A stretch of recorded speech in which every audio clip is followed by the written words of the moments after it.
좋은 아침입니다. 아침의 하나를 뉴스 종합 비타민 아침의 매일경제 김은미입니다. 꼭 필요한 뉴스만 콕콕 집어서 전해드리겠습니다. 시작해볼까요?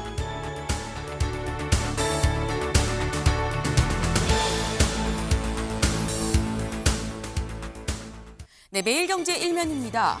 재계 5년간 300조 투자, 올해 5만 명 채용하겠습니다. 라고 바로 이 자리에서 밝혔습니다. 이 자리가 어떤 자리냐? 어제 이재명 대통령 이 10대 그룹 총수들과 만나서 간담회를 했는데요. 여기서 대체 뭐라고 얘기를 했느냐? 여기 좀 볼까요? 성장 과실, 청년 세대에도 좀 골고루 퍼질 수 있도록 취업 기회를 좀 늘려주십시오라고 얘기를 했습니다. 그러면서 한 얘기, 지역에도 좀 투자를 해주면 정부에서도 서울에서 멀수록 우리도 가중 지원할 수 있는 거를 법제화, 입법을 좀 하겠습니다라고 얘기를 했습니다. 근데 여기에서 지금 이런저런 얘기가 좀 오간 얘기를 보면 일단 분위기가 좋았겠구나라는 생각이 들죠. 이 얘기 잠시 뒤에 자세히 좀 짚어봅니다. 다음 기사 볼까요? 중앙일보입니다. 대형마트 규제 푼다.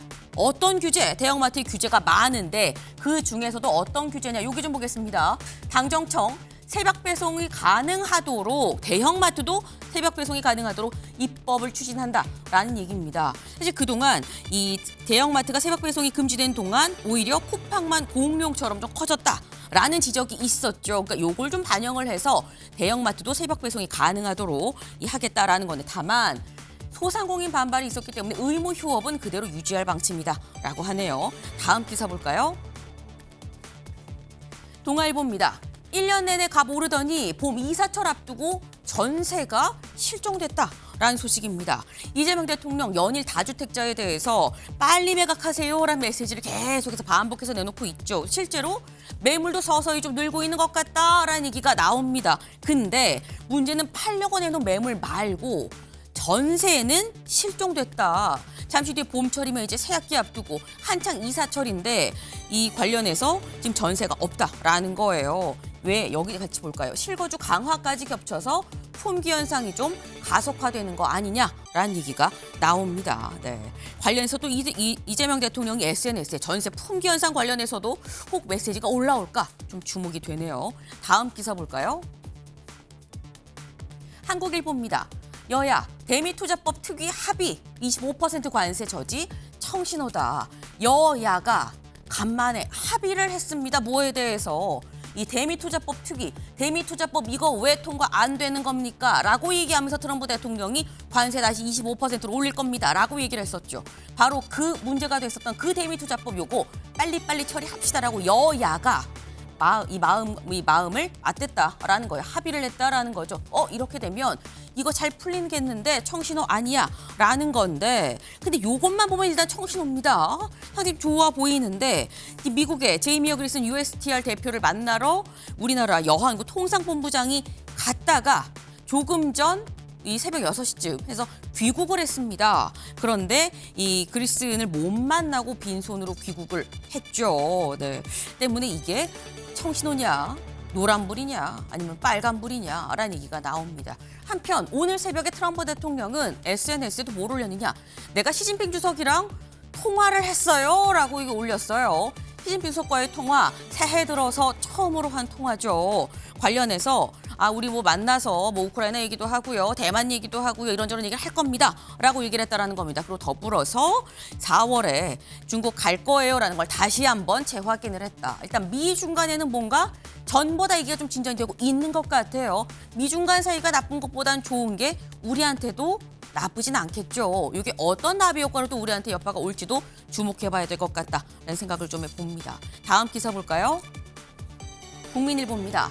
검 이번에도 1심 무죄 위례 특혜 항소 포기했다라는 소식입니다. 이른바 대장동 닮은 꼴이라고 얘기가 됐었던 위례 신도시 관련해서 지난달 28일에 유동규, 정영학, 남욱 등 이 피고인 3명에 대해서 모두 무죄가 나왔죠. 근데 여기에 대해서 이 일주일 동안 이 항소를 검찰이 할 것이냐 안 할 것이냐가 있었는데 이 시한이 바로 어제 자정까지였습니다. 결론적으로 검찰 항소를 포기했다라는 소식인 건데 왜 항소를 포기했느냐? 여기 지금 나와 있죠. 공소시효 등 실익이 검찰은 크지 않다라고 판단을 했다라는 거예요. 실익이 크지 않아서 이 포기를 했다라는 건데 관련해서도 오늘 새벽에 이재명 대통령이 SNS에 직접 관련 글을 올리기도 했습니다. 뭐라고 올렸는지는 잠시 뒤에 저희가 대담해서 전해드리도록 하겠습니다.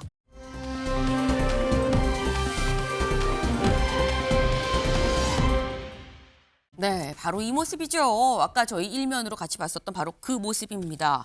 이재 대통령 어제 10대 그룹 총수들과 한 자리에 다 쭉이 모여 있었는데 그 모습 살짝 영상으로 좀 보고 오실까요? 아이고, 어서 오십시오. 수고하셨습니다. 네. 어제 해외 갈 걸 취소하고 오셨다면서요? 아예 당연히 아닙니다.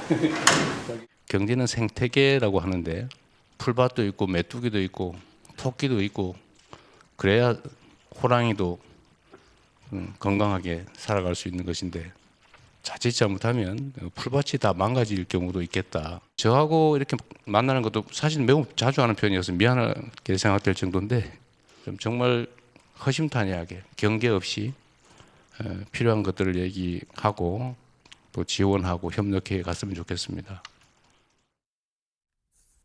네.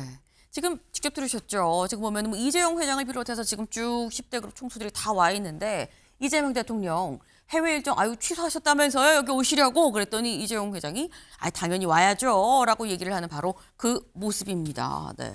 지금 분위기가 일단 상당히 좀 좋았었던 것 같다라는 생각이 들어요. 그러니까 이재용 대통령도 웃으면서 풀도 있고 좀 토끼도 있어야 호랑이들도 살죠 라고 얘기를 호랑이들한테 지금 호랑이를 모아놓고 이렇게 지금 얘기를 지금 한 거예요. 그러니까 호랑이들도 화답을 했죠. 어떻게 화답을 했느냐.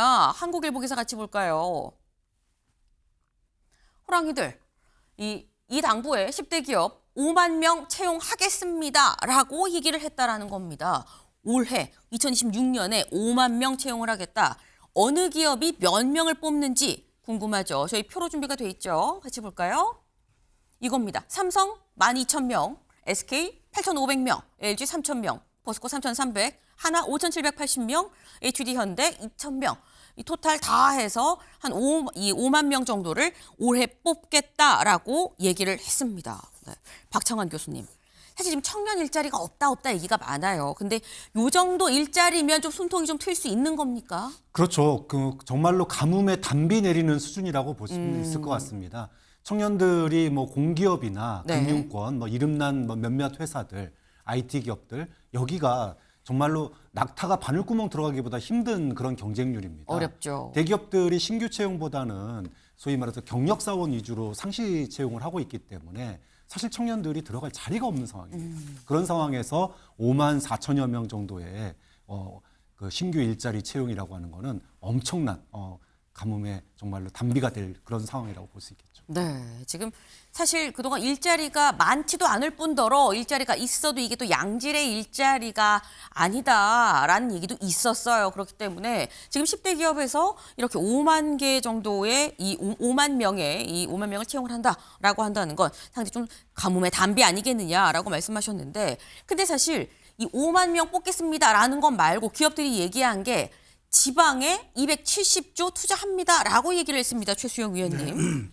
그러니까 지금 사실 그 정부가 하고 있는 것들이 지금 생태계를 살리겠다는 것도 있지만 지방에 대한 투자, 지금 사실 어찌 보면은 그 지방에 대한 통폐합들 얘기가 지금 나오고 있잖아요. 그렇죠. 근데 거기에 보면 이제 자발적으로 하는 데에서는 10조 단위까지 이제 정부가 하겠다고 지난번 김민석 총리가 발표까지 했는데 문제는 이게 이제 마중물이 될 것이냐 아니면은 선거를 앞둔 또 포퓰리즘이 될 것이냐 이 부분은 또 논란의 소지가 좀 있을 것 같아요. 왜냐하면 어쨌든 이렇게 그 전국 단위 선거를 앞두고 정부가 투자를 하겠다는 건 굉장히 좋아요. 근데 이렇게 기업 일자리 늘리기라든가 그다음에 이번에 또 공무원들 신규 채용을 또 상당 부분 또 우리 규제 기구들에 대해서 또 하겠다는 것 아니에요? 그러니까 네. 이런 것들은 청년들에게는 굉장히 좋은 청신화 될 수 있지만 투자라는 것이 이제 양면성이 있단 말이죠. 결국에는 여기에 이제 어떤 투자냐에 따라서 이것이 갖고 있는 성격에 대한 또 양면성이 있기 때문에 이런 점들이 혹여라도 정치적인 또 정치적 소비가 되면서 포퓰리즘 논쟁이 되거나 이런 것들이 또 말하자면은 제대로 이게 적시에 갖다가 더 되는 게 아니라 이것이 혹시 보면은 이제 말하자면은 방만하게 또 운용되는 수도 있기 때문에 말만 앞서 수도 그렇죠. 있다. 그래서 저는 정교하고 이것이 좀 정치적인 논쟁이 되지 않도록 잘 좀 해야 되겠다 그런 생각이 듭니다. 네. 또 야당 입장에서는 지방선거 얼마 안 남았는데 왜 또 270도 투자야라는 말씀을 지금 하셨어요. 근데 그렇게 되지 않기 위해서 말만 앞서는 게 아니라 실질적으로 적재적소에 이 투자금이 잘 골고루 퍼졌는지까지 좀 봐야 된다라는 말씀하셨는데 그 부분까지도 꼼꼼하게 좀 볼 필요가 있어 보이긴 합니다. 그럼 본격적으로 대담으로 좀 들어가 볼까요?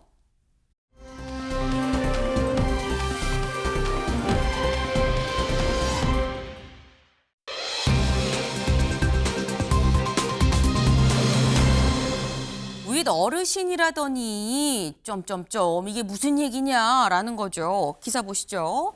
검찰 대장동 이어 위례 사건도 항소 포기했다라는 거죠. 아까 말씀드렸죠. 이 대장동 달목골이라고 얘기가 됐었던 위례 신도시 사건에 대해서도 피고인 3명에 대해서 모두 무죄가 나왔습니다. 지난 28일. 그리고 일주일간의 항소를 할 수 있는 이 기간이 바로 어제 자정에 끝났고 검찰 최종 이 항소를 하지 않았다라는 거예요. 네. 어제 자정부로 그렇기 때문에 무죄가 확정이 이제 됐다라고 봐야 되는 건데 확정이 되고 46분 뒤에 이재명 대통령이 자신의 SNS에 글을 올립니다. 뭐라고 올렸느냐 같이 볼까요? 법리상 되지도 않는 사건으로 나를 엮어보겠다고 대장동 녹취록을 위례 신도시 얘기에서 윗 어르신 얘기로 변조까지 해서 증거로 내더니 라는 글과 함께 네, 검찰이 이거 항소를 포기할 수밖에 없는 사안이었다라고 지금 이런 기사를 같이 이제 올리면서 이렇게 얘기를 했어요. 그래서 이게 무슨 얘기지 싶으실 수 있어요. 위례 신도시 얘기에서 윗 어르신 얘기로 변조를 했다. 이게 무슨 얘기인지 한준호 최고위원 얘기 잠깐 들어보시죠. 위례 신도시를 윗 어르신들로 왜곡을 했습니다. 이 부분은 좀 잘 안 들리는 부분도 있는데요. 2013년 8월 30일 남욱 정영학 녹취에서 남욱은 위례 신도시 너 결정한 대로 다 해줄 테니까 라고 말을 했는데 여기에서 언급된 것은 지명 위례 신도시입니다. 그런데 검찰은 이르마치 이재명 대통령이 대장동 사건의 정점으로 보이게 하기 위해서 윗선 지시, 위례 신도시하고 윗선 지시 이게 바이든 날리면하고 뭐가 다릅니까? 네. 지금 한준호 최고위원이 지난 11월에 얘기를 했었던 거죠. 바로 이 부분입니다. 같이 볼까요? 지금 이 검찰에서는 녹취록을 얘기를 하면서 이거 윗 어르신들이 너 결정한 대로 다 해주겠다라고 얘기하는 부분이 있지 않느냐라고 얘기를 한 건데 근데 이거 민주당에서는 위례 신도시를 너 결정한 대로 요게 살짝 좀 다른 것 같아요. 네. 그러니까 실제로는 위례 신도시를 더 결정한 대로인데 검찰에서는 윗 어르신들이 이거 결국 이재명 당시 시장 얘기한 거 아니에요? 라고 얘기를 하면서 이렇게 조작을 했다라고 지금 얘기를 한 거죠. 그러니까 이재명 대통령 얘기는 최수영 위원님 지금 이런 식으로 나 엮으려고 하다가 결국 무죄 났잖아. 뭐 이런 얘기를 하는 것 같습니다. 그렇죠. 그러니까 이제 위례 신도시라는 말을 이제 윗 어르신으로 이제 잘못 들을 수 있으니까 녹취가 정확하지 않으니까 그렇게 회유를 해가지고 정영학 일당으로부터 이렇게 회유를 해서 그렇게 진술하면은 이제 또 우리가 좀 도와주겠다는 식으로 얘기했겠죠. 그러면서 이제 이것을 이재명 대통령이 당시 성남시장 때 개입했던 그런 프레임으로 몰고 가려고 했는데 이게 이제 말하자면은 불발에 그쳤다라고 하는 게 이제 이재명 대통령의 주장이잖아요. 네. 근데 여기에서 이제 하나 볼 것은 이게 이제 2013년에 법원이 판단한 건 이거잖아요. 2013년에 사업자 선정 이후에 발생한 그 수익에 대해서는 우리가 책임을 물을 수 없다라는 거잖아요. 근데 전 여기서 어찌되었건 이게 왜 위례 신도시가 왜 이 사건이 주목받았냐면 이게 대장동 사건과 너무 흡사한 거란 말이죠. 그러니까 그 행정청으로부터 네. 사전에 개발 정보를 입수해서 펀드를 조성해가지고 여기에 투자를 해가지고 막대한 이익을 남겼다가 이 구조가 똑같은 사이클이란 말이에요. 근데 이제 여기에서 그게 위례 신도시가 윗 어르신, 그러니까 이재명 대통령을 엮으려고 했던 엮으려고 하지 않았던 이 사건의 본질은 이 일당들이 부당하게 사전 정보를 빼내서 이익을 창출해야 되냐 이거잖아요. 네. 그럼 이건 상급법원의 판단을 받아봐야죠. 이 부분에서는 이제 2013년에 있었기 때문에 지금 검찰 이쪽의 논리는 이게 2020년에 공소시효가 이미 돼서 설령 항소를 하더라도 면소가 될 거라고 얘기하는데 검찰이 그 정도 자신감 있게 이걸 1심에 가서 입증을 했으면 당연히 항소해서 이걸 받아봐야 되는데 이런 식으로 바로 꼬리를 내리다 보니까 이재명 대통령이 너희들이 이렇게 무리하게 위례 신도시를 윗 어르신으로 등치시키려고 하다가 이게 걸린 거 아니야라고 이렇게 약간 이렇게 비아냥되는 거죠. 근데 저는 이 부분에 대해서는 어쨌든 부당이익이 발생했던 점에 대해서는 네. 어쨌든 검찰이 이거는 항소해서 이거는 다퉈봤어야 했다라는 생각이 드는데 위더르신 얘기는 어쨌든 검찰이 다시 한번 저는 입증을 해볼 필요가 있는데 이제는 뭐 입증할 수 있는 이제 기회가 사라졌네요. 네. 일단 이미 무죄가 확정이 된 상태인 거죠. 근데 사실 이 최수영 위원님께서는 이거 사실 항소를 했어야 됐는데 왜 안 했는지 이해가 안 됩니다라고 말씀하셨는데 임주혜 변호사님. 원래 검찰이 항소하는 그 기준이 있잖아요. 그 기준으로 봤을 때 이 건은 항소 기준에 어떻게 되는 겁니까? 그 항소 기준이라는 것이 법적으로 네. 명확하게 딱 정해져 있다고 보긴 어렵습니다. 내부적인 지침이라던가 관례, 실무적으로 보자면 지금까지는 기계적으로 항소를 진행해 왔던 부분은 있었습니다. 근데 이번 사안 같은 경우에는요. 일단 이 윗 어르신 논란은 제외하고 이번 재판은 이른바 민간업자들에 대한 재판이었기 때문에 그 부분을 한정해서 보면은요. 앞서 나왔던 녹취록 다시 돌아가서 위례 신도시 너 마음대로 해줄게 자체도요. 네. 이것이 위례 신도시여도 문제가 있습니다. 어떤 개발이라는 것은 네. 그것이 절차와 방식에 따라 이루어지는데 위례 신도시를 너 결정한 대로 민간업자들이 결정한 대로 해주겠다고 하는 발언 자체는 이 자체는 문제가 있어 보이거든요. 다시 이 사안으로 좀 돌아와 보자면요. 항소를 포기한 이유는 크게 보면 두 가지입니다. 지금 이 사안에서 재판부는 이 유동규 전 사장으로부터 이 기밀에 해당할 수 있는 정보를 이른바 이 민간업자들이 먼저 받고 사업권을 따낸 부분까지는 인정을 했습니다. 다만 그 이후에 이것이 개발 이득으로 이어지려면 뭐 인허가 과정도 거치고 실제 그렇죠. 사업도 해야 되고 여러 가지 과정이 있는데 이 기밀이라는 것은 처음에 사업권을 취득한 것에만 이용이 된 것이지 그 이후에는 사용된 바가 없기 때문에 배당 이득과 이 기밀 사이에 인과관계가 없다는 것이거든요. 그렇다면 이 이득을 그럼 이 기밀로서 사업권을 취득한 걸 이득으로 공소장 변경을 하면 되지 않느냐? 항소심에서 그 부분을 다퉈보자라고 했더니 네. 사업권을 취득한 시점은 2013년도 12월이기 때문에 7년의 공소시효 도과한 겁니다.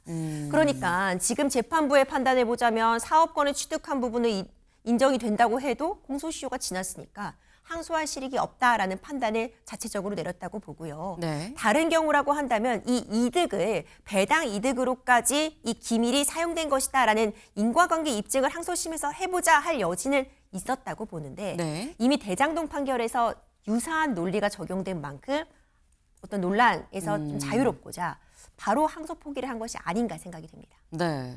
이게 지금 말씀을 들어보면 이게 위례 신도시든 윗 어르신이든 어쨌거나 논란이 될 수 있는 포인트는 맞긴 맞다. 근데 하지만 지금까지 기계적으로 항소했었던 것과 달리 지금 요즘엔 최근에 검찰이 항소를 포기하는 경우가 상당히 있죠. 최근에 검찰이 항소를 포기한 사례 좀 같이 볼까요? 최근에 이 항소를 포기한 사례 대장동 사건이 있었죠. 이때는 사실 논란이 좀 컸었습니다. 그런데 그 뒤에 패스트트랙 사건도 이것도 항소 포기가 나왔어요. 그리고 이번에 또 나온 위례 신도시 사건, 그 서해 공무원 피격 사건 등등해서 지금 상당히 지금 여러 사건에 대해서 검찰이 기계적인 항소를 하지 않고 그냥 항소를 포기하는 사례가 상당히 있다라는 겁니다.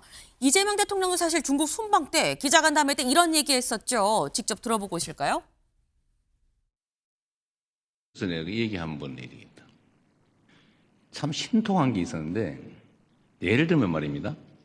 검찰이 기소해가지고 법원이 검찰의 기소가 잘못됐다고 판결을 하면 우리는 통상적으로는 잘못 기소한 검찰을 비판해요. 이거 맞잖아요, 그게. 그런데 희한하게 거기에 이재명이나 민주당이 관계가 되면은 법원이 판단이 잘못됐다고 검찰을 두둔해요. 기소한 걸 잘 탓해야지. 왜 법원이 판결을 잘못했다고 항소해서 법원의 판결을 뒤집으라고 합니까? 그런데 묘하게 그 검찰이 항소 안 한다고 말이지. 왜 항소 안 했냐고 비난을 해요. 네. 무죄가 났으면 기소한 검찰이 잘못했기 때문에 검찰을 탓해야지 왜 무죄가 났는데 항소를 안 하냐고 뭐라고 한다. 이게 맞는 거냐? 라는 얘기를 이재명 대통령이 지난 중국 순방 때 기자간담회에서 얘기를 했었죠. 사실 그렇기 때문에 뭐 이런 지금 이 최근에 어떤 뉴 노멀처럼 지금 이 기계적인 항소 없이 항소를 검찰이 포기하는 사례도 좀 왕왕 나오는 게 아닌가라는 생각이 좀 드는데 근데 사실 이 포인트에서 박정환 교수님 의아한 건 아까 저희가 한겨레 기사에서도 한겨레 기사 잠깐 다시 한번 보시죠. 한겨레 기사에서 뭐라고 했냐면 이 대통령 재판 재개 시 아마도 이것도 영향을 주지 않겠냐. 그러니까 이 건이 결국은 이재명 대통령 본인과도 연동이 돼 있어서 다들 주목이 되는 부분이 분명히 있긴 있거든요. 근데 굳이 논란이 예상되는데도 불구하고 본인이 직접 등판해서 SNS에 글을 왜 썼느냐. 이거 어떻게 해석해야 됩니까? 뭐 이재명 대통령으로서는 네. 검찰의 표적 수사 그리고 무리한 기소 그리고 사실은 이제 조작 기소를 그동안에 주장을 해왔었거든요. 근데 이번 판결에서는 사실은 조작 여부에 대한 판결은 아닙니다. 하지만 우리가 이제 이 사건이 무죄가 난 결정적인 그 배경을 보면, 그러니까 위례 신도시라고 하는 게 사실은 이제 사회적인 논란이 된 게 대장동 사건 때문에 이게 터진 거거든요. 네. 그럼 대장동 사건은 왜 터졌냐? 그 유명한 정영학 녹취록에서부터 시작이 된 겁니다. 그러니까 정영학 녹취록이 대장동 논란에서부터 나왔고 네. 그 녹취록에 보다 보니까 위례 신도시도 비슷한 구조였네. 그러다 보니까 대장동도 위례 신도시도 결국 정점에는 당시에 이재명 성남시장이 있었던 게 아니냐라는 주장이었고 그걸 입증하기 위해서 그 녹취록 가운데 발음이 불분명한 위례 신도시도 너 뜻대로 요 얘기를 갖다가 윗 어르신의 뜻대로라고 이게 소위 말하면 녹취록을 해석을 갖다가 자기들끼리 해가지고 네. 이걸 갖다가 이제 기소를 했다는 거예요. 그게 아니었으면 사실은 이게 기소될 내용도 아니었다라는 거죠. 근데 어찌 됐든 이제 본건으로 돌아가서 이게 이제 민간업자에 대한 그 재판인데 민간업자들에 대한 재판에서 우리가 지난주에도 얘기를 했지만 법리 적용, 즉 사업권 획득이라고 하는 것에 대해서는 유죄 여부를 다툴 수 있지만 사업권 획득이 곧 이익의 보장이 아니었기 때문에 네. 기밀을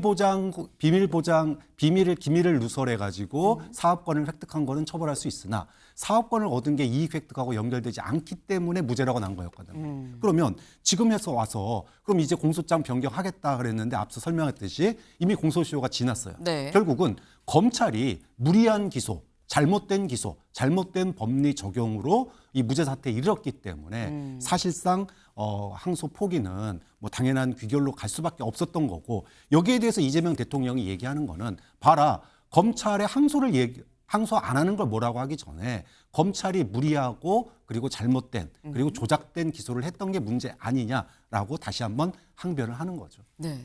사실 이재명 대통령 그동안 관련해서 뭔가 하고 싶은 얘기가 굉장히 많았었는데 꾹꾹 참고 있다가 무죄가 확정이 되고 46분 만에 오늘 새벽 0시 46분에 직접 글을 올렸다라는 겁니다. 근데 관련해서 아마도 오늘 또 야당이 반발하고 야당의 반발에 대한 여당의 반박까지 오늘 핑퐁 공방이 있지 않을까라는 예상을 좀 해봅니다. 다음으로 넘어가 볼까요?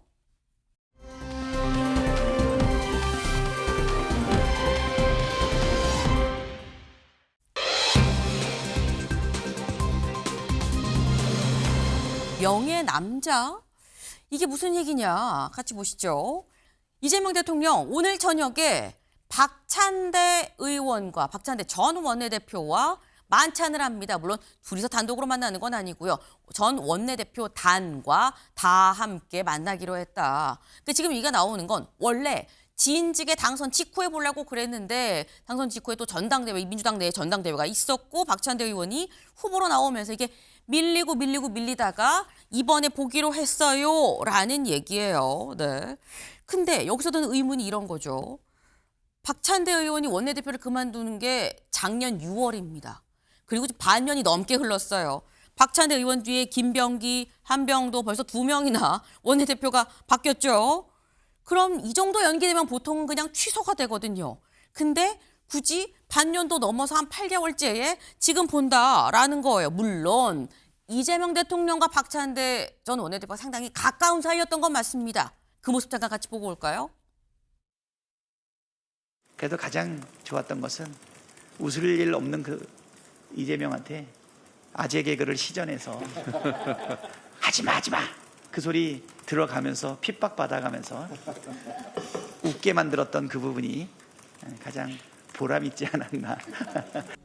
그때 123석 대 122석으로 한 석 차이로 우리가 1당이 됐는데 또 자기 얘기하는 거야. 그때 제가 214표 차이로 이겨가지고 0.29%로 내가 이겼는데 우리가 처음으로 1당이 됐어요. 그렇게 대단한 의원 두 사람을 우리 대표께서 좌우에 아주 박찬대의 그 자기 자랑 다 민주당을 위해서 하는 겁니다. 이것도 기술이죠. 실력이요. 네. 잘하셨어요. 네. 덕분에 과반 의석도 하고 다 일당도 하고. 사랑합니다. 대표님 오늘이 최고위원 몇 차인 줄 아십니까? 100차라면서요. 100차 이거 이상한데. 요게 100차인데요. 100차인데요. 100차인데요. 이 이후에는 박찬대 갑니다. 네. 박찬대, 날씨도 뜨거운데 찬대, 우리 찬대 의원에게 사회를 넘기도록 하겠습니다. 찬대가 필요해. 여러분 시원하게 대드리려고 왔습니다. 네. 이재명 대통령 당시 당 대표일 때와 원내대표일 때 두 사람 간의 케미가 막 한눈에 봐도 막 깔깔깔 웃는 이 이재명 당시 대표의 표정에서 드러나죠. 그것뿐만이 아니라 이재명 대통령 이 당선 이 취임 기념 우표가 나왔을 때 그때 유일하게 이재명 대통령 말고 외부인 누구야 잡힌 사람이 바로 박찬대 의원이었습니다. 이 우표 중에 정말 유일하게 요거 하나였는데 보니까 여기 자전거를 타고 가고 있는 이재명 대통령 뒤에 열심히 쫓아가고 있는 뛰어서 쫓아가고 있는 박찬대 전 원내대표의 모습이 유일하게 찍혔다. 그러니까 누가 봐도 두 사람 참 사이가 좋네, 뭐 친하네, 뭐 이런 느낌이 있는 건 분명히 있어요. 근데 박창환 교수님, 그럼 사이가 좋으면 둘만 따로 밥을 먹어도 되긴 하거든요. 근데 굳이 그 당시에 원내대표단 전체를 다 청와대로 불러서 밥을 먹는 이유가 뭐지라는 생각이 듭니다. 뭐 누가 보더라도 뭐 명분은 네. 밀렸던 약속 늦게 이행한다지만 네. 현실적으로는 이제 지방선거 판이 곧 벌어지잖아요. 그리고 사실상 당시에 원내대표 단회 또는 그 당시 최고위원들 했던 분들이 이번에 지방선거에 대거 출마가 예상이 되고 있습니다. 그러다 보면 결국은 나하고 이거 가까웠던 분들 우리 그 옛날 추억 쌓자고 여기 만나는 건 아닐 테고 앞으로 하시는 일 잘 네. 되는데 내가 뭐 도와줄 건 없고 밥이라도 한번 먹자. 그러면 언론의 조명도 받을 테고 또 이재명 대통령과의 케미도 나올 테고 그러면 아무래도 음으로 양으로 도움되지 않겠느냐. 뭐 이런 마음으로 밥을 먹지 않을까 이렇게 예상해 봅니다. 네. 지방선거가 다가오고 있는 만큼 또 다른 뜻을 또 이게 또 품고 있는 사람들을 또 음으로 양으로 좀 도와주는 측면이 있지 않겠느냐라고 말씀을 지금 하셨어요. 사실 박찬대 의원이 얼마 전에 인천시청 기자실에 나타났습니다. 인천시청 기자실에서 간담회를 갖고 무슨 얘기를 했느냐 같이 볼까요? 이런 얘기를 했어요. 네. 이 2월 10일 국회에서 이 출판기념회를 준비를 하고 있는데 근데 그 일정을 마친 뒤에 적당한 시점에 선거, 여기서 말하는 선거는 6.3 지방선거를 얘기를 하죠. 선거 관련 결단 내용을 좀 말씀드려야 하지 않을까 싶어요. 아마도 설 전에는 해야 될 것 같습니다. 라고 얘기를 했다라는 거죠. 인천시청의 기자실에 찾아와서 그 기자 간담회를 통해서 한 얘기, 인천시장 얘기 아니겠느냐라는 겁니다. 근데 그러면서도 또 사실 같이 나왔던 얘기가 뭐냐면 아니 강훈식 비서실장이 출마를 이번 지방선거에 하게 되면 비서실장으로 가게 되는 건 아니야라는 얘기도 사실 나오긴 나왔었거든요. 그래서 이 자리에서 기자들이 그것도 물어봤습니다. 그랬더니 뭐라고 얘기를 했느냐. 해야 할 역할에 대한 부름이 있을 때 응답하는 것도 필요하지만 현재 제 고민이 인천시장에 출마할 거냐 말 거냐 그것만 생각하고 있습니다. 누가 봐도 명확하게 인천시장이 박찬대 의원의 생각이에요. 근데 최수영 위원님, 이재명 대통령 입장에선 아까 제가 그 두 사람의 케미를 봤거든요. 내가 믿고 좋아하는 사람이 원내에서 나를 서포트해주면 좋을 텐데라는 생각이 또 있을 수 있어요. 저는 가능성 크다고 봐요. 그러니까 지금 박찬대 지금 의원의 여러 가지 가능성을 놓고 보면은 뭐 인천시장 나가서 본인 선출직을 통해서 거기서 커리어를 쌓아서 네. 나중에 더 큰 꿈을 꾸는 그 길이 가장 좋다고 생각했지만 대통령 입장에서 만일 강훈식 실장이 빠진다. 굉장히 큰 사실 공백이 생기는 거예요. 그럼 그 자리를 그러면은 이제 누군가를 또 메워야 되는데 제가 보기에 어쨌든 2년 차에 이제 접어드는 그 단계에서는 더 믿을 수 있는 사람이 필요할 겁니다. 왜냐하면 지방선거가 민주당의 압승이 예상되는 그런 이런 상황에서 그 이후에 그 국정의 어떤 그립을 잡은 상태에서 네. 좀 안정감 있게 끌고 가기 위해서는 본인과 케미가 잘 맞는 사람이 필요할 거예요. 그런 측면에서는 박찬대 의원이 저렇게까지 얘기하고 있지만 만일 강훈식의 이동이 현실화된다면 강훈식의 이동이 현실화되지 않으면 박찬대 의원은 인천시장 갈 가능성이 그러니까 후보로 갈 가능성이 매우 높지만 네. 강훈식의 이동이 전제된다면 박찬대 의원의 비서실장 이동도 그거는 가능성이 없지는 않다. 열려있다. 이건 저는 크다고 봐요. 왜냐하면 이게 사실 물론 이 자리도 그러면 보궐선거를 해야 돼요. 네. 의원직을 내놓고 비서실장을 가야 되니까. 자 그러면은 보궐선거 한 선거 발생하지만 네. 제가 보기 이쪽도 뭐 민주당 입장에서 나쁘지 않기 때문에 크게 이제 이건 뭐 걱정할 필요가 없다고 놓고 보면은 오히려 대통령의 그립감과 그다음에 지선 이후의 안정적 국정 운영을 위해서라면 제2의 박찬대와 이재명 대표가 맞췄던 그 당시의 케미를 다시 한번 조합해낼 수 있겠다는 생각이 들고 대통령의 그 정도의 또 제안이 온다면은 박찬대 의원 입장에서 더 거절하기는 또 쉽지 않을 거예요. 왜냐하면 아까도 얘기했지만 민주당 사랑한다고 했으니까. 그런 측면에서 제가 보기에 이 부분은 강훈식의 이동이 전제될 것이냐가 저는 이 말하자면 큰 틀에서의 지금 말포석 그게 핵심이라고 봅니다. 네. 일단 이렇게 쓰이든 저렇게 쓰이든 박찬대 의원은 어디든 일단 쓰일 가능성이 매우 상당히 농후해 보인다라는 말씀을 지금 하셨어요. 그런데 저희 오늘 키워드가 명예남자였었죠. 사실 이재명 대통령이 지방선거 관련해서 내심 마음을 살짝 좀 드러낸 게 이번이 처음은 아니다라는 거예요. 서울시장의 지금 뜻을 갖고 있는 정원호 성동구청장에 대해서도 아유 이렇게 나 성남시장 때보다 더 잘하시는 것 같아요. 내가 뭐 못 내밀겠어요. 라는 취지의 얘기를 했었죠. 그리고 그 뒤에 경기지사 얘기가 나오는 한준호 의원한테 감사패, 1호 감사패를 또 줘서 한준호 의원이 내신 명피가 아니야. 뭐 이런 얘기가 또 나왔었습니다. 그리고 이번에 박찬대 의원이 그럼 서울시장으로 가는 거에 대해서 또 명픽은 인천시장의 박찬대냐. 뭐 이런 얘기가 나올 수 있어요. 근데 이건 사실 저희 세간의 생각인 거긴 한데 이게 박정환 교수님. 이렇게 되면 공천은 당에서 하는데 자꾸 명심은 이래라는 게 자꾸 노출이 되면 정청래 대표 입장에서는 좀 곤혹스럽지 않겠나라는 생각도 듭니다. 뭐 결국은 정청래 대표도 대통령이 좋아하는 사람이 있을 수 있는 거고 또 당원들이 좋아하는 사람이 있을 수 있는 거고 네. 본인이 좋아하는 사람이 있을 수 있는 거죠. 근데 박수라는 게 대통령이 손 내민다고 소리가 나는 건 아니잖아요. 민심이 호응을 해줘야 소리가 나는 겁니다. 아하. 저 3명의 명예 남자라고 네. 명픽이라고 얘기하신 저 3분 중에 지금 정원호 후보 같은 경우에는 민심과 절묘하게 맞아떨어졌어요.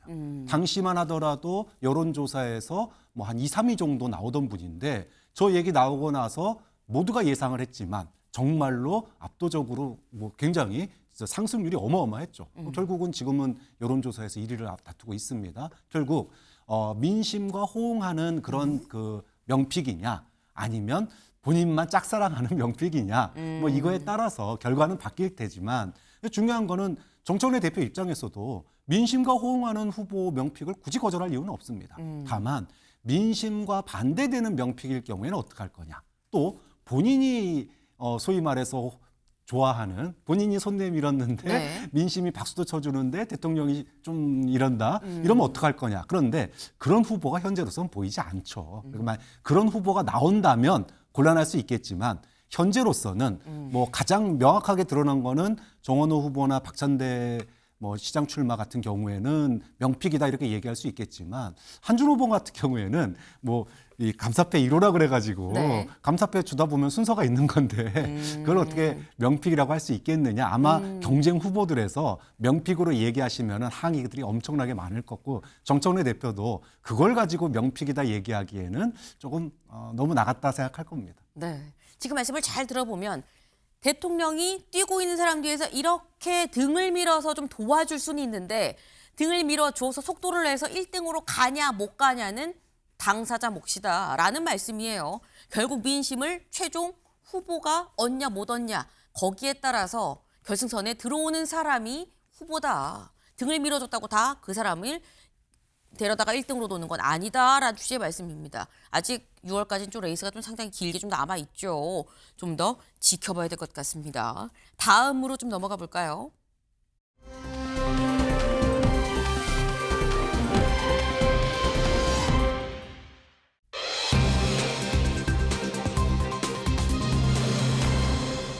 빚이 10억입니다. 네, 빚 없는 사람은 없죠. 근데 빚이 10억이면 좀 많긴 많다라는 생각이 드는데 누구 얘기인지 좀 볼까요? 박근혜 달성군 사저 가세연의 가압류를 당했다라는 소식입니다. 박근혜 전 대통령 문재인 정부 때 특별사면이 돼서 대구 달성으로 내려갔죠. 그래서 그때 대구 달성에 단독주택을 이렇게 매입을 해서 거기서 지금 지내고 있는데 그 단독주택 모습 저희 준비됐나요? 같이 보면서 좀 얘기를 해볼까요? 네. 그 단독주택 아마 기억하실 것 같아요. 처음에 여기로 좀 들어갈 때 굉장히 앞에 사람도 많이 모이고요. 또 반대하는 사람도 막 있었고 하긴 했었습니다. 그런데 지금 저 위로 한참 저 모여있는 저 위로 올라가서의 저 집 지금 좀 이 담장도 좀 높고 아무래도 좀 이 경호나 이런 문제 때문에 좀 따로 좀 떨어져 있는 저런 위치였었어요. 막 화환도 늘어져 있지만 또 반대하는 사람도 있고 이런 모습들이 좀 있었는데 바로 저 집 지금 보면 이 막 통창도 있고 잔디도 좀 있고요.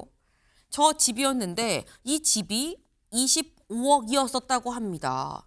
근데 이 25억, 이 집 살 돈이 당시에도 부족하다라는 얘기가 나왔었어요. 그래서 그때 어떻게 준비했는지 당시 유영아 의원의 얘기 좀 들어보고 올까요? 사저 구입 자금에 대해서도 여러분들이 여러 말씀을 하시는데 일정 부분 가세연이 도움을 준 게 맞고요. 다만 그때 당시 이제 집을 구하고 그 구입 자금을 마련할 때 은행 대출이나 이런 부분에 좀 문제가 있어서 급한 대로 이제 차용을 좀 했던 거고 근데 아직 책 대금 정산도 안 끝났고 아마 그 끝나면 일부분 변제가 될 거고요. 변제 계획도 제가 다 마련해 놨습니다. 그래서 네, 유영아 의원이 뭐 다 이렇게 좀 일부 납입을 하고 나머지도 변제 계획을 다 세워놨습니다라고 얘기를 했어요. 그런데 여기 밑줄 좀 같이 보시죠. 김세현 씨가 유튜브 방송에서 뭐라고 얘기를 했느냐. 박 전 대통령이 입주 후 한 달 만에 15억 원을 보내기에 나머지 10억도 곧 보내시겠구나 라고 한 게 무려 4년 전이다. 근데 변제 협의를 위해서 내용 증명을 이 2차례나 보냈지만 회신이 없었다. 그래서 가압류에 나설 수밖에 없었다라는 얘기인 건데 임주혜 변호사님. 이게 내용 증명을 보냈음에도 불구하고 회신도 가타부타 대답이 없었다는 거는 글쎄 지금 돈이 현재로서는 없는 게 아니겠냐는 추측이 사실 가능하긴 한데 그럼 10억을 못 갚으면 어떻게 되는 겁니까? 만약 끝까지 갚지 못하면 받을 돈이 있다는 부분이 확인이 되면은요. 네. 해당 저 사저를 공매를 붙여서 우리가 흔히 이야기하는 경매 붙여서 네. 그 대금으로 변제가 진행될 여지가 있는 거죠. 근데 이번 사안 같은 경우에는요. 박근혜 대통령 측에서 이 채무의 규모에 대해서 좀 다퉈볼 측면은 있을 수 있어 보입니다. 지금 돈을 빌렸던 사실은 양측 모두 인정을 하고 있습니다.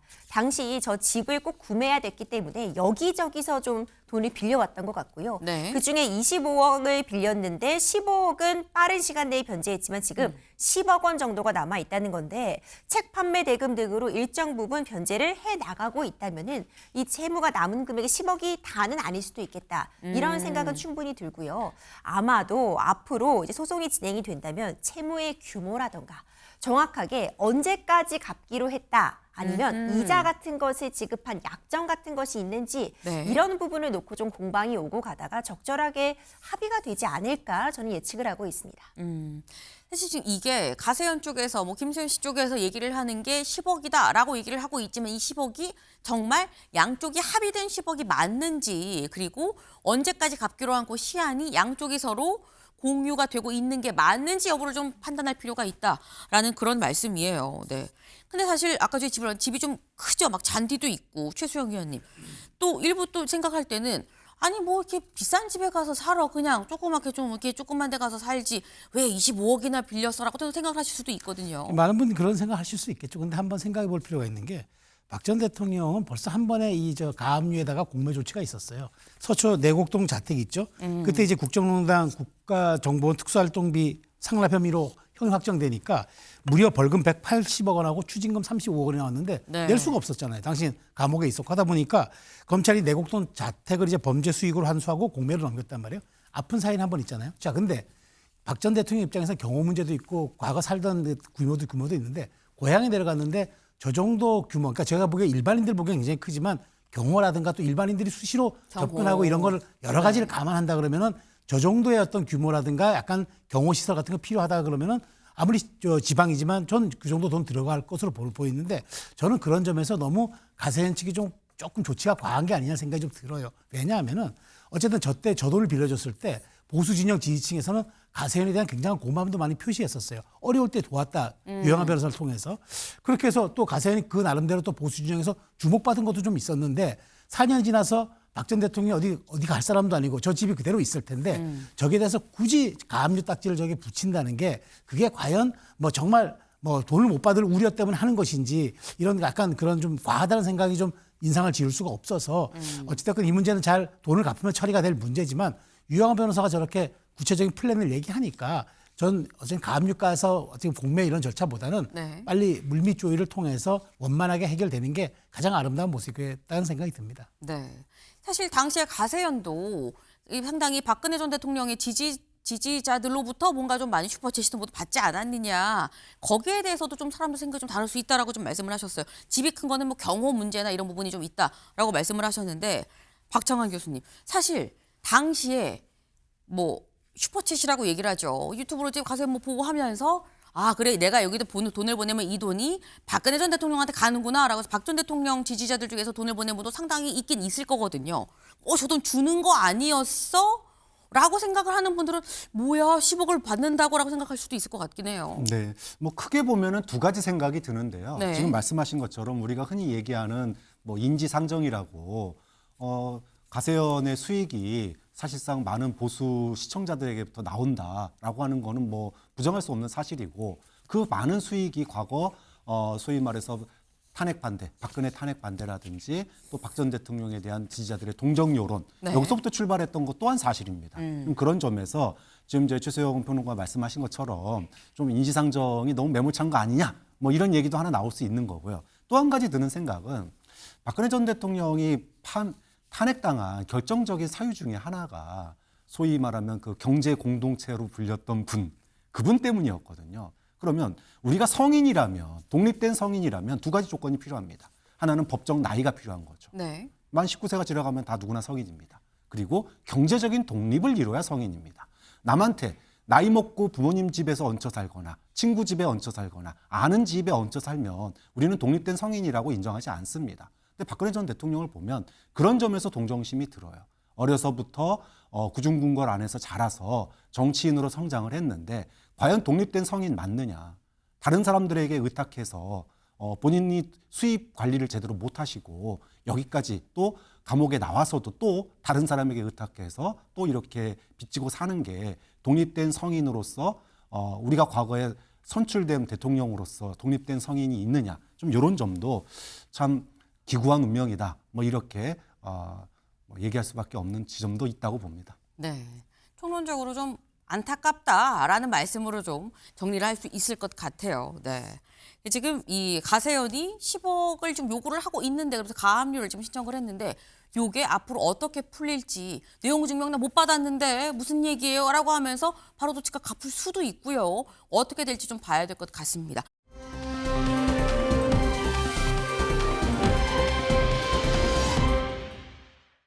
김종혁 전 최고위원이죠. 김종혁 전 최고위원이 왜 나왔느냐 같이 볼까요? 네, 지금 김종혁 이미 제명됐습니다.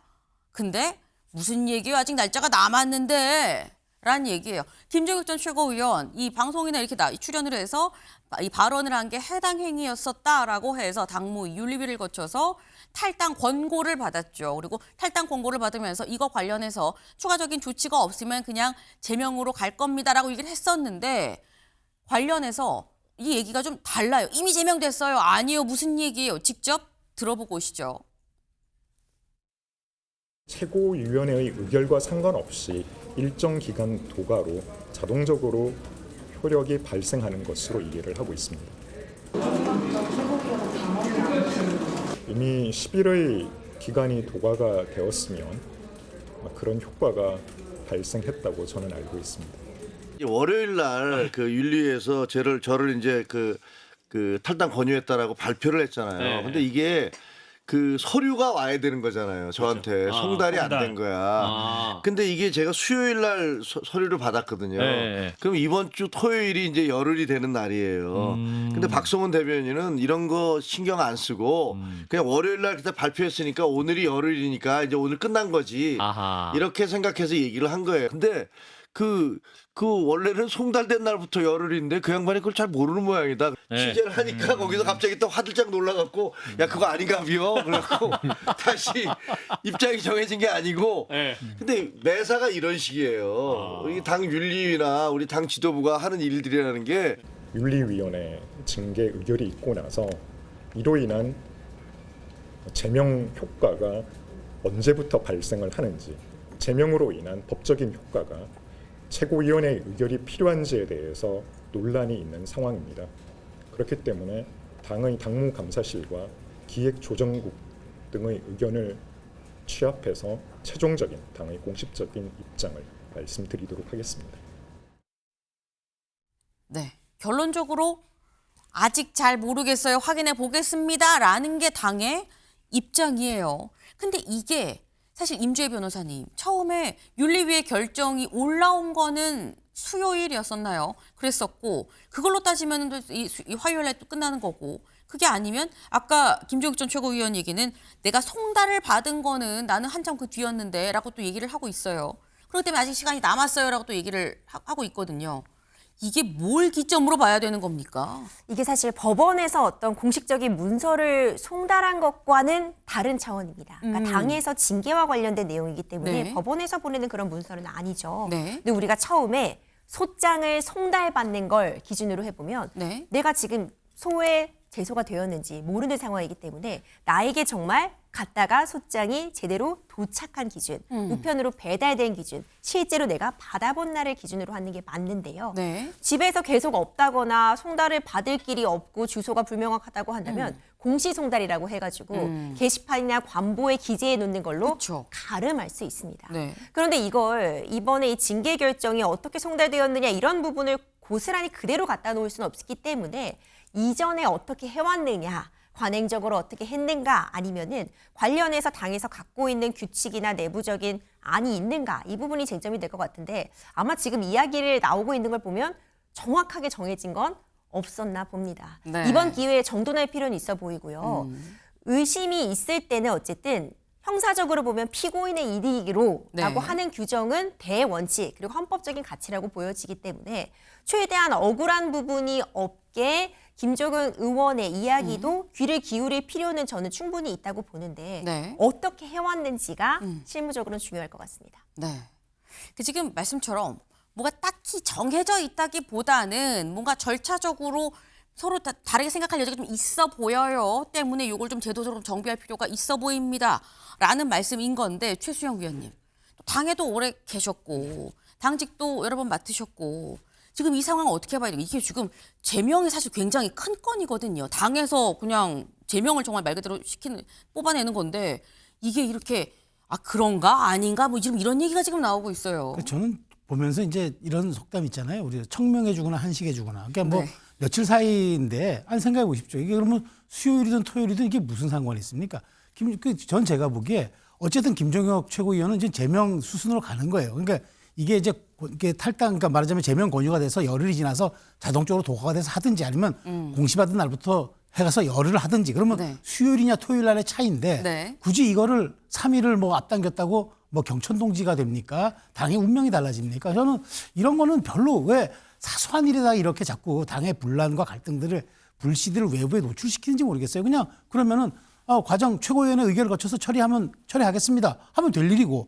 근데 굳이 이거 자동적으로 이미 열흘이 지나서 도과된 경우니까 그냥 이제는 우리 당적이 없다고 보면 된다. 괜히 이렇게 얘기한 건 아닙니까? 그러니까 수요일 날 내가 송달 받았다. 그럼 토요일이 맞다 열흘이다. 네. 아주 정말 사소하고도 지엽적인 부분을 가지고 이게 지금 다시 어쨌든 친한계과의 갈등 이런 식으로 지금 언론에 부풀려지는 거잖아요. 그러니까 저는 이게 이슈 관리가 굉장히 좀 말하자면 정교하지 못하다는 말씀 하나 또 먼저 드리고 또 하나 중요한 거는 자꾸 이런 문제 가지고 당이 이제 파문에 휩싸이면은 외부에서 바라볼 때 정말 이게 대한정당이고 수권정당이 맞는가 이런 정도의 하나 그 당헌 당규도 제대로 정비가 안 된 정당인가 그런 외부의 시선이 있을 수 있으니까 이런 부분들 왜 이렇게 저는 조금 소승적으로 처리하는지 모르겠다라는 말씀을 드립니다. 네.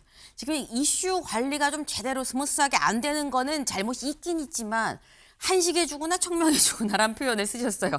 김종혁 전 최고위원이 만약에 저희 방송을 보면 무슨 말이야 왜 자꾸 죽는다 그래 가실 수도 있을 것 같긴 한데 어쨌거나 그게 뭐 중요한 사안이냐 괜히 외부에 뭔가 또 갈등이 있는 것처럼 큰 것처럼 비춰지지 않겠어 라고 말씀을 하셨는데 이게 그냥 김종혁 전 최고위원만의 단건의 사안이냐라는 거죠. 경향신문 같이 볼까요? 국힘 친한계 찍어내기 노골화 경향은 친한계 찍어내기다라고 또 얘기를 하고 있습니다. 왜냐하면 윤리위에 배현진 의원도 지금 제소가 돼 있고요. 정성국 의원도 지금 제소될 가능성 얘기가 나오고 있다라는 거예요. 배현진 의원은 대체 뭘로 제소가 된 거야 생각할 수 있는데 배현진 의원이 지금 서울시당 위원장이죠. 여기 볼까요? 윤리위는 지난달 30일에 이미 배 의원에 대한 제소를 접수를 했습니다. 어떤 내용이냐. 제소 신청서에 뭐라고 적혀 있었냐면 서울시당 위원장인 배 의원이 서울시당 전체가 한동훈 전 대표 제명에 반대하는 것처럼 인식되도록 여론 조작을 했다고 제소 내용에 지금 쓰여 있다라는 거예요. 시당에서 어떤 성명을 내고 했는데 이게 나는 그렇게 안 했는데 나까지 뭐 다 그런 것처럼 이렇게 했어요라는 취지로 했습니다라고 지금 제소가 지금 들어갔다라는 거죠. 그래서 배현진 의원이 들어가 있고 정성국 의원의 경우도 얼마 전에 이 조광한 최고위원과 야 임마 나와 나왔다 왜 뭐 이런 게 뭐 진짜냐 아니냐 뭐 무슨 말을 했냐 공방이 있었습니다만 어쨌거나 그래서 또 이거 갖고도 이제 제소가 되냐 마냐라는 얘기가 나오고 있는 상황이기 때문에 이거 찍어내기 아니야라는 얘기가 또 경향에서는 찍어내기 노골화다라고 얘기를 하고 있어요. 박정환 교수님 이거 어떻게 보십니까? 일단 뭐 까마귀 날자 배 떨어진 거는 아닐 거다라고 아닐 봅니다. 거다. 누가 보더라도 김종혁 전 최고가 한동훈 전 대표의 뭐 스피커 역할을 해왔다. 뭐 이건 누가 봐도 부인할 수 없는 사실입니다. 그래서 찍혔고 그래서 제명 얘기되니까 나왔다. 그런데 그 뒤에 그럼 누가 이 제명 한동훈 전 대표 제명 전국에서 최근 일주일 사이에 누가 가장 뉴스에 많이 나왔냐 보면은 배현진 의원하고 정성국 의원이에요. 한 분은 스피커 역할을 했고 한 분은 행동대장 역할을 했습니다. 네. 자, 당에서 제명 반대의 목소리의 중심에 누가 있었는지 보면 배현진 의원하고 정성국 의원이 가장 많이 나왔거든요. 물론 두 분이 한 분은 제소됐고 한 분은 아직 제소 안 됐지만 그리고 또 한 분이 또 한 단체에서 제소한 건 아니에요. 각자 이유도 다르고 방향도 다릅니다. 하지만 결론적으로 효과는 너 계속 떠들면 앞으로 계속 분란 일으키면 너도 그럼 한동훈 따라 나가던가 지금 거의 그런 수준 아니냐. 결국은 제소를 무기로 해서 입에 자물쇠를 채우려고 하는 시도 아니겠느냐. 이 정도가 해석이 맞는 거 아니겠느냐 봅니다. 요거는 최수영 의원님 말씀도 살짝 들어봐야 될 것 같아요. 네, 저는 이제 이 부분을 보면서 국민의힘이 이제 너무 진짜 이 정치를 법으로 푸는구나라는 생각이 드는 게 아니 윤리위가 어떻게 윤리가 당의 핵심 기구가 돼버렸어요. 그러니까 당의 이른바 정적 제고용으로 비춰지는 거 이게 굉장히 대단히 저는 이게 부적절하다고 봐요. 윤리위원회는 말 그대로 당의 자정 기능을 할 수 있도록 그것이 도덕적 윤리적으로 외부의 공당의 기능을 다 하도록 보여주는 건데 이게 지금 말하자면 어떤 절차와 과정을 통해서 이걸 가지고 빌미로 삼고 이걸 명분으로 어쨌든 사람을 쳐낸다. 이런 인식을 주잖아요. 사실은 그게 지금 아닌 기구인데 네. 많은 분들이 그렇게 인식하고 지금 그러니까 지금 여기서도 이 주제로 다루는 것 아니겠습니까? 그러니까 저 배현진 의원 같은 경우에는 일종의 이런 거잖아요. 그 어떤 시당 위원장으로서 행위가 지방선거 출마 예정자들에게 부담을 줄 수 있다. 그러면 경고를 하면 되잖아요. 경고. 하지 마세요 하면 될 일을 이걸 굳이 징계로 가야 합니까? 경고해도 될 일을. 물론 이제 윤리위에서 경고를 할 수도 있겠죠. 뭐 이제 그건 또 과정으로 볼 수 있지만 그러나 네. 정성국 의원 같은 경우도 이 부분은 조광한 위원장과 지금 사실은 어찌 보면 이 최고위원과 사실관계 다툼이 있는데 이걸 가지고 이제 말하자면은 원외 당협위원장 운영위원들이 이걸 또 제소를 해가지고 어쨌든 윤리라는 기구가 불편한 정치인들과 불편한 당내 인사들을 뭐 정리하거나 혹은 뭐 옥죄거나 하는 이런 네. 도구로 사용될 수 있다는 인식을 준다는 거예요. 이건 매우 이거는 부적절하다. 그래서 저는 오히려 이런 부분들은 차라리 갈등 없이 푸는 게 좋고 일단 한동훈이라는 당의 가장 큰 말하자면은 그동안의 논란의 대상이 어쨌든 지금 사라진 이상 이런 부분들은 좀 더 유연하게 푸는 게 그리고 윤리를 더 이상 저는 이런 쪽으로 동원하지 않는 것, 활용하지 않는 것 이것도 필요해 보인다고 조언드리고 싶어요. 네. 참고로 지금 배현진 의원의 경우는 김종혁 전 최고위원의 얘기를 빌면은 펄쩍펄쩍 뛰고 난리다라고 좀 김종혁 전 최고위원은 또 어디 언론 인터뷰에서 얘기를 하긴 했어요. 그래서 배현진 이 의원의 경우에는 또 부인을 하고 있는 아니다 여론 조작이 아니다라고 또 얘기를 하고 있는 상황인 건데 관련해서 어쨌거나 지금 제소가 돼 있는 상황이다라는 말씀을 또 드립니다. 지금 이게 이렇게 진실은 알 수 없죠. 오비락이 아니라고 봅니다라고 말씀하시고 진실은 뭔지 알 수 없지만 어떻게 비춰지는 것 자체가 일단 문제다라고 말씀을 하시는데 합하면 문제인 거는 현 상황이 맞긴 맞나 보다라는 생각이 또 들긴 들죠. 이걸 어떻게 풀어갈지가 지방선거 얼마 안 남았죠. 다 결국은 그 여파로 또 이어지지 않겠나라는 생각이 좀 드네요.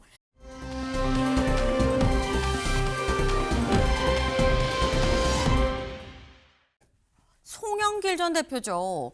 송영길 대표 왜 나왔느냐 같이 보실까요? 합당 제안 환영. 네. 사랑합니다. 표시와 함께 합당 제안 환영. 지금 소나무당이죠. 소나무당 본인이 이제 당을 만들어서 이제 나갔어요. 이제 소나무당의 현재 당 대표인가요? 근데 이건 확인을 좀 해볼 필요가 있습니다. 일단 송영길 전 대표 합당 제안 환영합니다. 누구한테 온 합당 제안이냐? 직접 들어보시죠. 조국 혁신당만이 아니라 소나무당까지 합친 진짜 합당을 우리는 지방선거 앞선 기회에 추진할 것을. 강덕구 최고위원이죠. 강덕구 최고위원 사실 지금 당이 조국 혁신당이랑 합당을 하냐 마냐 지금 해야 되냐 왜 이렇게 빨리 내놨냐 누구의 야망이냐 뭐 별 얘기가 다 나오고 있어요. 그런데 갑자기서 또 툭 나온 게 소나무당과의 합당 얘기가 나왔습니다. 근데 툭 나온 이 얘기에 송 대표도 얼른 받았어요. SNS에 뭐라고 했느냐. 강덕구 민주당 최고위원회 조국 혁신당뿐만 아니라 소나무당 역시 합당의 대상이 되어야 한다고 말씀하셨는데 그 말씀 취지에 공감합니다. 환영합니다. 라고 글을 올렸습니다. 그러면서 민주당과 소나무당은 같은 정치적 지향 위에 서 있습니다. 두 당의 통합, 이건 다시 제자리로 돌아가는 과정입니다. 라고 얘기를 하면서 민주진영의 통합은 함께 싸워온 역사, 가치를 잇는 일이어야 합니다. 라고 얘기를 하고 있죠. 우린 정치적 가치도 아주 딱 들어맞기 때문에 드디어 원래 제자리로 돌아가는 셈입니다. 라고 얘기를 하고 있어요. 근데 이게 이렇게 되면 박창환 교수님, 혁신당도 지금 약간 수습이 지금 안 되고 있는 상황인데 판이 더 커지는 거 아닙니까? 뭐 판이 커졌다기보다는 네. 강덕구 최고위원의 뭐 일부 주장인 거고요. 개인 생각이다. 네, 그리고 갑자기 생각지도 않았던 깍두기로 편먹어준다니까 소영길 대표가 너무 기분이 좋아서 업돼서 저러는 것 같은데 물론 뭐 정치적 철학은 같을지 모르겠습니다. 하지만 지금 민주당이 풀어야 될 숙제 가운데 하나는 합당 문제만이 있는 건 아니에요. 공천원금 논란도 풀어야 됩니다. 그런데 소영길 대표 같은 경우에는 전당대회 돈봉투 사건이 아직 다 끝나지 않았어요. 뭐 일부 무죄가 난 것도 있지만 또 일부 유죄가 난 것도 있습니다. 그 부분에 대해서 법적 판결이 아직 다 안 끝난 상황에서 소위 말해서 편먹고 너는 내 쪽 가서 나 도와줘 그리고 깍두기 먹는다고 판에 끼면 과연 그거를 갖다가 국민들은 어떻게 볼 거냐. 지금 이게 서로 이제 뭐 소위 새 부풀리기 뭐 이런 기싸움 양상으로 가다 보니까 지금 뭐 이 사람 저 사람 다 부르는 형국이 되고 있는데 다 부르더라도 지금 현재 민주당이 처한 상황은 좀 사리 분별은 하고 부르자. 뭐 그런 조언을 드리고 싶고요. 좀 그런 점에서 합당 논의가 너무 확대되는 것도 문제지만 너무 이 뭐랄까 기싸움 양상이 너무 오래 가는 거 아니냐. 이러다가 배보다 배꼽이 더 크겠다. 분란이 더 커지겠다. 이런 생각마저 드는 상황으로 가고 있다. 저는 그런 점에서 빨리 합당 결정을 하든 아니면 지방선거 이후로 미루든 이제는 결정을 낼 때가 되지 않았느냐 이렇게 봅니다. 뭐가 됐든지 간에 빨리 이 논란을 끝내야지 괜히 옆에서 지금 깍두기로 나도요 하고 나오는 사람까지 있다라는 취지의 말씀이에요. 근데 지금 이 박형환 교수님은 글쎄 내 생각은 이 깍두기는 지금 끼면 안 되는 상황이다라고 말씀을 하셨어요. 왜? 지금 이 송영길 전 대표의 경우에는 아직 재판이 진행 중이죠. 재판이 진행 중인데 이 재판이 진행 중인 1심이 끝나고 난 이제 2심을 기다리고 있는 상황이었잖아요. 작년 9월에 이렇게 얘기를 하긴 했었습니다. 잠깐 들어보고 오실까요? 판결 이후에 민주당에 복당합니까? 저는 이번에 서면 복권에 의존하지 않고 또 이재명 대통령께 부담드리지 않고 제 힘으로 최선을 다해서 올해 말까지 항소심 무죄 판결을 위해서 노력하겠습니다. 이게 판결을 만약에 받게 된다면 네. 민주당과 다시 합당을 하고 정치에 복귀하려고 합니다. 네. 나는 판단을 다 받고 정치에 복귀를 하겠다라고 그때 저희 뭐 MBN에 출연해서도 얘기를 했었죠. 근데 복귀를 해야 되는데 지금 보면 말씀처럼 재판 중이에요. 지금 보면 이 돈봉투, 이른바 돈봉투 의혹 관련해서 1심에서 징역 2년 구속이 됐고 근데 보석으로 석방이 되긴 했죠. 근데 2심에 가서 2심이 아직 결론이 안 났습니다. 이제 곧 나요. 곧 나요. 근데 1심에서 나왔을 때 돈봉투 의혹 자체는 사실 이 녹취록을 증거로 인정할 수 없다라고 해서 그 부분은 사실 무죄가 나긴 했습니다만 하지만 본인이 따로 정치자금법 위반 부분이 있어서 그게 유죄로 인정받아서 징역 2년에 법정 구속이 됐었다라는 건데 근데 이게 오는 13일 날 이게 만약에 무죄가 나오면 어떻게 보면 또 합당 목소리를 더 키울 수도 있어요. 임주혜 변호사님. 2심에서 무죄가 나올 가능성 어떻게 보십니까? 이미 1심에서 유죄가 나온 측면이 있기 때문에요. 네. 쉽지만은 않아 보입니다. 앞서 정확하게 언급해 주신 것처럼 일부 이 증거에 있어서 수집 방법에 문제가 있었다는 이유로 해당 증거를 사용하지 못하게 되면서 무죄가 나왔던 혐의가 있지만 본인이 별도로 이 후원 조직을 통해서 금전을 받은 부분에 대해서는 1심에서 징역 2년이 선고가 되었고 법정 구속이 되었습니다. 지금 항소심이 진행 중인데 보석으로 풀려났다고 해도 지금 2심 판단 결과 얼마 남지 않았습니다. 이 위법 수집 증거가 아니라는 주장까지 검사 측에서는 2심에서 다시 하고 있고요. 이미 인정된 이 사실관계 등에 다른 증거가 제출된 건 아니기 때문에 현재로서는 1심과 유사한 형량을 받을 가능성이 높지 않나 점쳐지고 있습니다. 네. 이 말인즉슨 2심에서도 유죄 판단이 나올 것 같다라는 말씀인 건데 그렇다고 하면 유죄 판단이 계속 유지가 되는 상태에서 대법원 확정 판결도 안 나오고 합당이 쉬울까라는 생각도 들긴 드네요.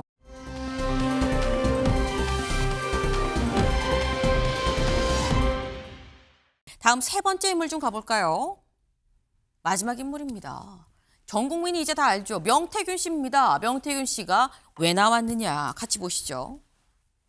오늘 이른바 공천거래 의혹 관련해서 명태균 씨 그리고 김영선 전 의원 오늘 이제 1심 선고가 나옵니다. 네, 오늘 나올 1심 선고 대체 어떻게 나올 것이냐라는 거죠. 사실 이 명태균 씨 관련해서 여러 피고인들이 엮인 사람이 한둘이 아니에요. 그런데 명태균 씨 관련해서 김건희 여사의 경우에는 1심 판단이 먼저 나왔죠. 그때 뭐라고 얘기를 했는지 준비가 됐을까요?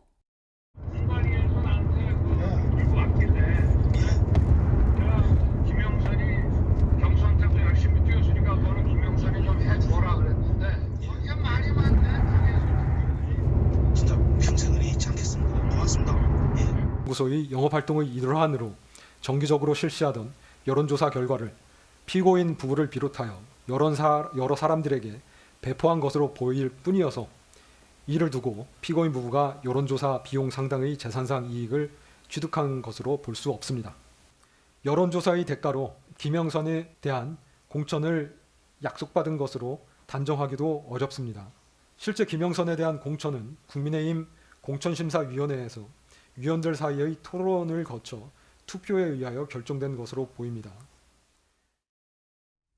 네, 정말 논란이 굉장히 컸었죠. 명태균 씨가 입을 열 때마다 막 전국이 들썩들썩 했었어요. 저희도 막 몇 번 다뤘었던 기억이 나는데 근데 일단 가장 처음 나왔던 법원의 판단 김건희 여사에 대한 1심 판단에 대해서는 임 변호사님 지금 직접 들으셨습니다만 이걸 김영선 전 의원에 대한 공천을 대가로 줬다고 단정하기 어렵다라고 당 재판부가 얘기를 했거든요. 그럼 오늘 1심에서 어떻게 나온다는 겁니까? 그렇죠. 이 해당 재판에서의 근거를 보면은요. 네. 지금 나왔던 이 녹취록, 이 김영선 의원의 공천에 윤석열 전 대통령 부부가 관여했다. 그런데 그 공천의 대가로 받은 게 무상의 여론조사다. 이 무상의 여론조사의 그 대금이 정치자금법 위반이었는데 무상의 여론조사 자체가 금품이 아니다라고 보았습니다. 네. 왜냐하면 꼭 윤석열 전 대통령만을 위해서 한 여론조사가 아니라 일종의 마케팅 차원에서 선거철이 되면 여기저기에 제공한 여론조사였다는 것이 근거였죠. 네. 근데 이번 재판에서는요, 다른 사안이 쟁점이긴 합니다.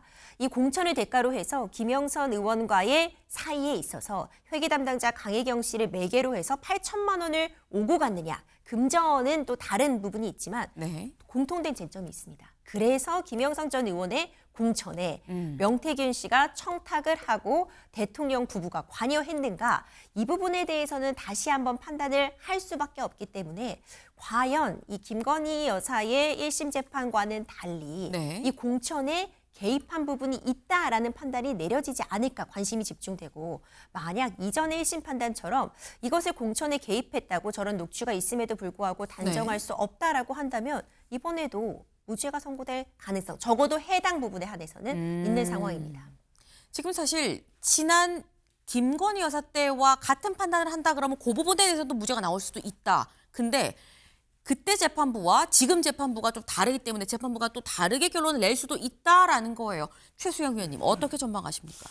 저도 좀 애매한 게 네. 그 명태균 씨에 대해서는 어쨌든 5년이 선고됐는데 그 부분에 대해서는 명태균은 유죄가 쭉 될 가능성이 높다고 봐요. 법리적으로 보면 저도 명태균이 그거를 말하자면 윤 전 대통령 부부에게만 일부러 준 게 아니라 여기저기 뿌리면서 자기의 유력함을 과시하고 그것을 통해서 또 인맥을 통해서 다시 영업하는 이런 이제 구조를 가졌기 때문에 그렇다 쳐도 김영선 의원은 당에서 물론 재판부의 판시를 보면은 당에서 결정했으니까 그건 당에서 합리적으로 했을 거라는 취지하지만 어쨌든 대통령이 내가 당에 얘기를 했다 그러고 윤상현 당시 공관위원장은 그걸 어떻게 받아들였는지 그건 아직 알 수가 없는 노릇이고, 그렇기 때문에 과연 이 부분이 정말 김영선 의원에게는 당의 합리적인 의사결정으로 이것이 꼭 공천이 이루어졌다고 보기는 또 어려운 부분이 있어서 이거는 재판부도 다르기 때문에 정서 명태균은 현재로서 유죄가 그러니까 거의 1심 선고와 비슷하게 갈 것 같지만 김영선 의원도 이 부분이 과연 저도 이 부분을 좀 왔다 갔다 할 수 있을 거라고 보기 때문에 네. 오늘 이 부분을 좀 주목해야 된다고